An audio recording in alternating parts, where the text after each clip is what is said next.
Yours night is definitely about inspiring youth, and I think that's the key question, is inspiring the next generation.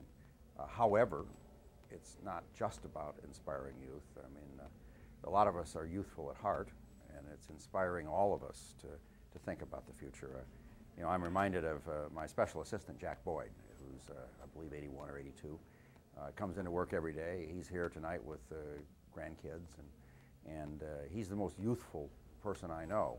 And we're inspiring Jack Boyd as well about keep coming in every day and helping us.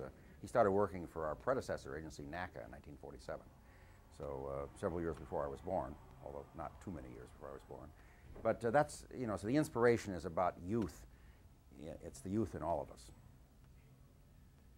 So what other programs are going on here at Ames that have educational, inspirational focus? Your question is what other programs we have at Ames that have educational focus. I would say every program has some educational focus. That you know, everything we do, when we do a mission to the moon, there's an educational component to it. We have some specific programs that are aimed at primarily the so-called STEM education, the science, technology, engineering, and math. We go to local schools. We talk to young people. We have a lot of student programs that anywhere from, you know, junior high students that come and spend maybe a few days or a few weeks to graduate students and postdocs that are here for months or years. Ames actually is probably the biggest student place in NASA. I think we have 300 or 400 students here every summer, so it's quite an exciting location. But again, I want to keep emphasizing every program we have has as its responsibility to develop education. A good example is 2 days ago we set up the new NASA Lunar Science Institute here. It's a virtual institute that will eventually have nodes around the world, but its primary purpose is to develop the next generation of lunar scientists. And the idea is that if you will have a node is a university or a research center, but has its responsibility bringing new students in, starting with at even high school levels, bringing them on up so that we have the hundreds of scientists we need as we have people and more robotic missions to the moon and Mars and beyond. Can you say something more about how you're identifying where these nodes will be and what they'll consist of? Your question is where the nodes for the Lunar Science Institute are, and we're basically, like most things NASA does in the science area, these are competitive. We'll be issuing an announcement of opportunity here in the next few months. There'll be probably 20 or 30 universities or research centers that will bid. Then we'll down select to initially 4 or 5, but eventually we'd like 15 or 20 nodes.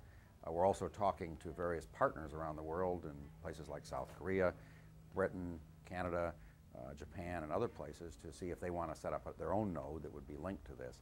But a node would consist of, first of all, a grant of money for about 4 years, $1 to $1.5 million, and some principal investigators, some senior scientists. But they will have a responsibility of developing new science, but also bringing along students so that we have a bunch of people that are educated to be lunar scientists.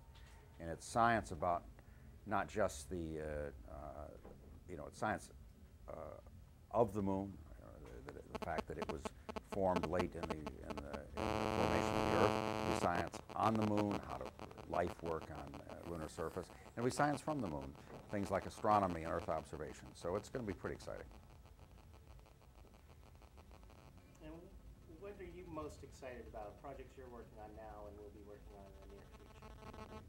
Well, I'm excited about a lot of programs, and but you know, of course, most of what I do is help other people do programs. But I think there's a couple things that I'm really interested in. One, for example, is building small science missions that are affordable.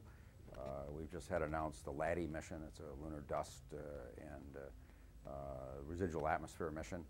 That's a small satellite. We're going to do it in 2 years for $80 million. We've got more things involved. One of the things I'm really excited about in that area is asteroids, near-Earth asteroids. I think that's maybe the most interesting topic. We've helped the Johnson Space Center do a study that shows with the same hardware we're building to go to the moon, we can go to an asteroid. In fact, might even be able to go sooner. Asteroids are threats, so at some point we need to worry about protecting the planet from them. And they're opportunities. They have all the raw resources we need to, I think, to expand into the solar system. So asteroids are kind of a pet rock of mine, if you'll pardon the pun. But I'm also excited about other things like aeronautics and biological science. I think bioengineering is very exciting. It's going to be the key tool to terraform other planets. I'm excited about aeronautics. We've been talking about building airships here. We'll have an airship out here this fall. So we're kind of in a broad range of things. You know, I'm sort of a kid in a candy shop. Dan, let's make this your last question, okay? Okay. This may be a long shot, but what do you think the threat might be from the sun? Do you think that there's potentially a threat from solar flares, et cetera, and what might be the role of NASA Ames? Your question is, what's the threat from the sun? Now, I started out as a solar physicist, so I'm fairly knowledgeable, or at least used to be, about solar physics.